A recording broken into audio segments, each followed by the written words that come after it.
Hello everyone, एसकेबीएम coaching में आप लोगों का स्वागत है। तो पिछले वीडियो में हम लोग देखे थे जो वेनेजुएला के राष्ट्रपति निकोलस मादुरो को अमेरिका ने गिरफ्तार कर लिया है।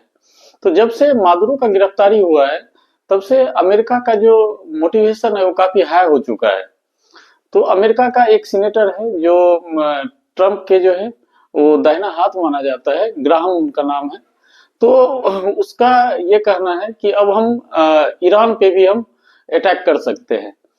एक बार मादुरो गिरफ्तारी के बाद उसका इस कदर मोटिवेशन है कि वो इससे पहले एक दिन पहले बोला जो हम ग्रीनलैंड मेरा हो जाएगा, उसके बाद क्यूबा मेरा हो जाएगा, कोलंबिया मेरा हो जाएगा। यहाँ तक कि भारत को भी धमकाया जब 50% एक्स्ट्रा टैरिफ लगा देंगे, 100% एक्स्ट्रा टैरिफ लगा देंगे। ये उसका जो सीनेटर है, ये वही सीनेटर है जो एक टाइम पे बोला था जो भारत पे हम जो है 500% टैरिफ लगा देंगे। तो अब इसी मोटिवेशन के साथ अब उसको ये लग रहा है कि वो ईरान के जो सर्वे सर्वा है खेमनेई, उसको हम उठा सकते हैं, ईरान से उठा सकता है। तो क्या ये संभव है जो अमेरिका उसको उठा सकता है? क्यों? क्योंकि अभी जो है ईरान में अभी प्रोटेस्ट हो रहा है, और उस प्रोटेस्ट को लेके भारत भी जो है एडवाइजरी अपने लोगों के लिए एडवाइजरी जारी किया है, जो यदि जिसको जरूरत नहीं है वो ईरान ना जाए, और जो ईरान में है वो वहां पे भारत के राजदूत से संपर्क में रहे। तो वेस्टर्न मीडिया में भी ये खबर है जो खेमनेई जो है वो रसिया भागने के फिराक में है। तो क्या ये संभव है कि अमेरिका जिस तरह वेनेजुएला के राष्ट्रपति निकोलस मादुरो को उठा के ले गया अमेरिका, तो क्या ये संभव है कि खेमनेई को उठा के ले जा सकता है? ये डायरेक्ट तो संभव नहीं है, लेकिन अमेरिका ट्रम्प जो है ये वहां पे रिजीम चेंज का वहां पर भी बात कर रहा है। ये अलग बात है कि वहां जो प्रोटेस्ट हो रहा है वो खेमनेई के विरोध में हो रहा है इंग्लैंड में। तो वहां पे विरोध के चलते यदि उसका सत्ता परिवर्तन हो गया तो वो अलग बात है, लेकिन ये संभव नहीं है कि अमेरिका जो है वो ईरान जाके और वहां पे खेमनेई को मादुरो की तरह वहां से उठा के अमेरिका ले जाए। ये संभव नहीं है। क्यों?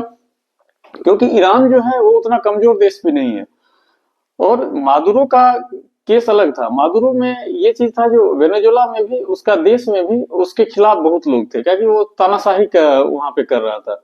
लेकिन यहाँ पे खेमनेई का वो हल नहीं है। खेमनेई जो है ये यहाँ पे सर्वसम्मति का ये वहां पे हेड बना हुआ है, सर्वसम्मति से हेड बना हुआ है। और जितने भी मुस्लिम देश है उसमें इसका पहुंच भी अच्छा खासा है। आप देखे होंगे जब इजराइल और गाजा के बीच युद्ध हो रहा था, लेबनान के बीच, तो ईरान उसमें आगे से कूद आया था और वहां पे मिसाइल से हमला भी कर दिया था इजराइल पे। और ईरान पे क्या है, ईरान पे रसिया से बहुत अच्छा उसका मित्रता भी है। जब रसिया यूक्रेन युद्ध हो रहा था, अभी हो भी रहा है, तो उसमें ईरान जो है बहुत सारा मिसाइल भी रसिया को सप्लाई करता है। और ईरान के पास बहुत सारा तेल का खजाना भी है। तो और वहां पे ईरान में क्या है जो एक चीज है जो अमेरिका की ये लगता है, जो ईरान जो है वो न्यूक्लियर बम बना लेगा। लेकिन अमेरिका की ये भी मालूम है कि ये बना बना लेगा या फिर वो बना भी चुका है उसके रिलेटेड कुछ, तो इतना जल्दी से आग वहां पे अटैक नहीं कर। दूसरा, अमेरिका का बहुत सारा बेस है मिडिल ईस्ट में। मिडिल ईस्ट में जो बेस है, तो एक बार जब इजराइल के साथ हुआ था, अमेरिका जो B2 बम्बर से उसके एक ठिकाने पे हमला किया था, और अमेरिका का ये कहना था कि हम वहां पे उसका परमाणु साइट जो है उसको ध्वस्त कर दिया, B2 बम्बर से वहां पे अटैक किया था। तो उसके बाद ईरान भी पलटवार करते हुए अमेरिका का जो बेस था उस पे हमला कर दिया था। तो इतना आसानी से अमेरिका को छोड़ेगा नहीं। वेनेजुएला में क्या था, ये इजी से वेनेजुएला घुसा, उठा के लेके गया सीधा अमेरिका। लेकिन यहाँ पे घुस तो जाओगे ईरान में, लेकिन निकलने के बाद वहां पे आपका बेस है उसके निकट में, तो वहां पे वो अटैक कर सकता है। तो ये अमेरिका कभी भी अपना का वो रिस्क नहीं लेगा जिसका सैनिक मारा जाए। तो इसीलिए अमेरिका भी फूक के कदम रखेगा। हो सकता है ये यूएस का ये एक माइंड गेम हो, ये दुनिया को डराने के लिए, जो मेरा बात मानो नहीं तो हम अटैक कर देंगे, या फिर हम तुम्हारे सर्वोच्च नेता जो है उसको हम उठा के लेके जाएंगे। तो ये अभी पूरा दुनिया में अमेरिका एक माहौल बनाया हुआ है। लेकिन खेमनेई का जो केस है ये संभव नहीं है, लेकिन वेस्टर्न मीडिया में तो चल रहा है जो रसिया भागने के फेरा में है। यदि ईरान पे अटैक होता है तो जिस तरह वेनेजुएला पे रसिया और चाइना चुप था, यहाँ पे चुप नहीं रहेगा। क्योंकि ईरान जो है ये स्ट्रेटेजिक पॉइंट से भी बहुत महत्वपूर्ण है। ईरान स्टेट ऑफ हार्मोज पे पूरा कंट्रोल करता है, जिसमें तेल का सबसे ज्यादा निर्यात होता है, तेल का आवागमन सबसे ज्यादा स्टेट ऑफ हार्मोज से ही होता है, और उस पे ईरान का पूरा कंट्रोल है। और खेमनेई जो है वहां का सर्वोच्च नेता है। 1979 से ही खेमनेई वहां पे सत्ता पे बने हुए हैं। 1979 में वहां का जनता ही खुद खेमनेई को लाया था।